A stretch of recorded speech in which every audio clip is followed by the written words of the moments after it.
भारत देश की धरती सदा से ही देवभूमि कही जाती रही है। इस देश में बहुत से ऐसे ऋषि मुनि तपस्वी हुए हैं जिन्होंने अपना समस्त जीवन धर्म और समाज की सेवा में लगा दिया। उन्हीं में से एक थे परम पूज्य स्मरणीय स्वामी श्री शील प्रभुपाद जी। आज हम बात करने वाले हैं विश्व के कई देशों में हिंदू धर्म को पुनर्स्थापित करने वाले भक्ति वेदांत स्वामी शील प्रभुपाद जी की, जिन्होंने लाखों ईसाइयों और मुस्लिमों को भी हिंदू धर्म में पुनः वापसी करवाई। नमस्कार, मेरा नाम है धीरेन्द्र और आप देख रहे हैं द साइंटिफिक हिंदू। भक्ति वेदांत स्वामी प्रभुपाद, जिनको इस्कॉन मंदिर के संस्थापक के रूप में जाना जाता है, आज जानेंगे कि कैसे इन्होंने अकेले पूरे विश्व में अपने ज्ञान को फैलाकर लोगों को नई जिंदगी व प्रेरणा दी और लोगों के जीवन से अंधकार निकालकर ज्ञान का प्रकाश भरा। भक्ति वेदांत स्वामी प्रभुपाद का जन्म 1 सितंबर 1896 ईस्वी में जन्माष्टमी के दूसरे दिन कलकत्ता के बंगाली परिवार सुवर्ण वैष्णव के यहाँ हुआ। इन्हें अभय चरण के नाम से जाना जाता था, जिसका अर्थ है निडर और जो भगवान कृष्ण के चरणों की शरण लेता है। नंदोत्सव पर जन्म होने के कारण इन्हें नंदू लाल भी कहा जाता था। पिता का नाम गौर मोहन डे था, जो एक कपड़ा व्यापारी थे, और माता का नाम रजनी था, जो एक गृहिणी थी। पिता ने बेटे अभय चरण का पालन पोषण एक कृष्ण भक्त के रूप में किया था। बचपन में ये बच्चों के साथ खेलने के बजाय मंदिर जाना पसंद करते थे।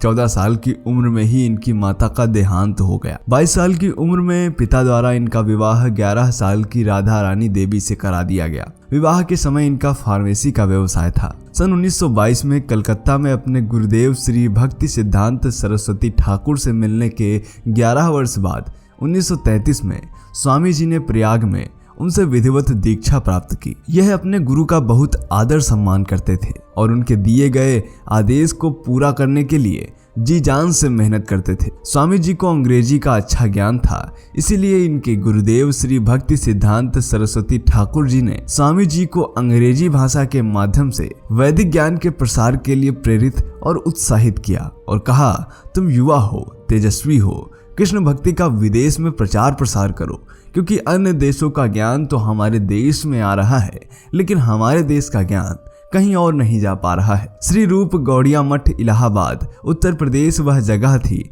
जहां श्रील प्रभुपाद जी ने भक्ति वेदांत को पुनर्जीवित करने के लिए इस्तेमाल किया था। सन 1947 में गौड़ीय वैष्णव समाज ने इन्हें भक्ति वेदांत की उपाधि से सम्मानित किया। भक्ति वेदांत स्वामी प्रभुपाद ने वृंदावन मथुरा में श्रीमद् भागवत पुराण का अनेक खंडों में अंग्रेजी अनुवाद किया। आरंभिक 3 खंड प्रकाशित करने के बाद 1965 में अपने गुरुदेव के अनुष्ठान को संपन्न करने अमेरिका को निकले। उन्होंने अकेले भागवत की पहली पुस्तक के 17 अध्यायों को कवर करने वाले 3 खंडों को प्रकाशित किया। प्रथम खंड का परिचय चैतन्य महाप्रभु का एक जीवनी स्केच था।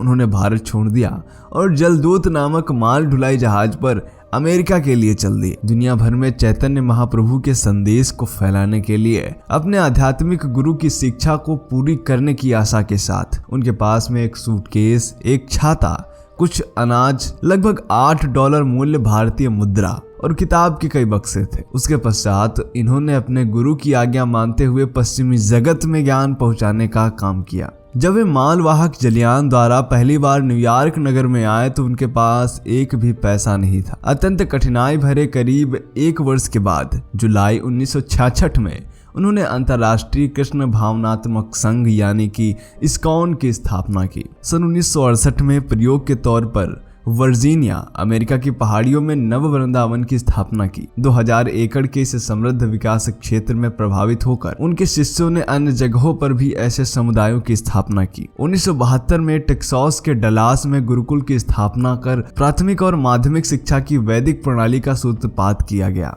मित्रों, न्यूयॉर्क से प्रारंभ हुई कृष्ण भक्ति की निर्मल धारा धीरे धीरे पूरे विश्व के कोने कोने में बहने लगी।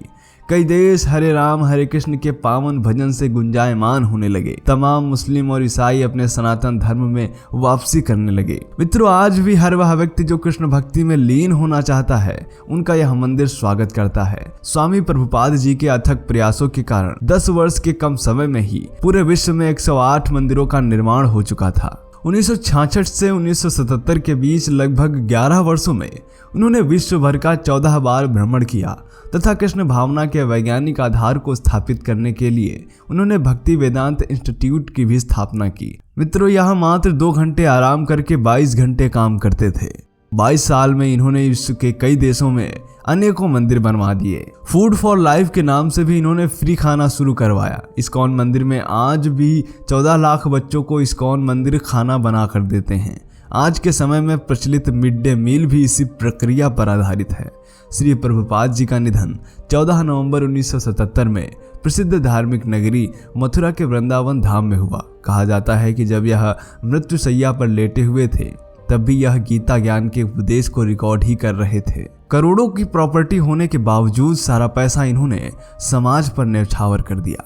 स्वामी जी ने कहा था, मैं अकेला हूँ और मैं सब कुछ नहीं कर सकता।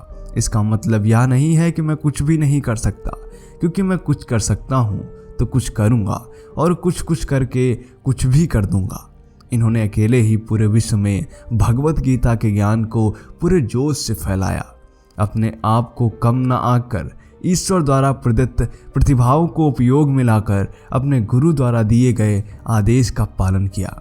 दोस्तों, श्री भक्ति वेदांत स्वामी प्रभुपाद थे भारत के एक ऐसे स्वामी जिन्होंने विषम परिस्थितियों में भी हार नहीं मानी, लगातार प्रयास करके अपना एक कीर्तिमान कायम किया और पूरे विश्व में अपने नाम और काम का डंका बजवाया।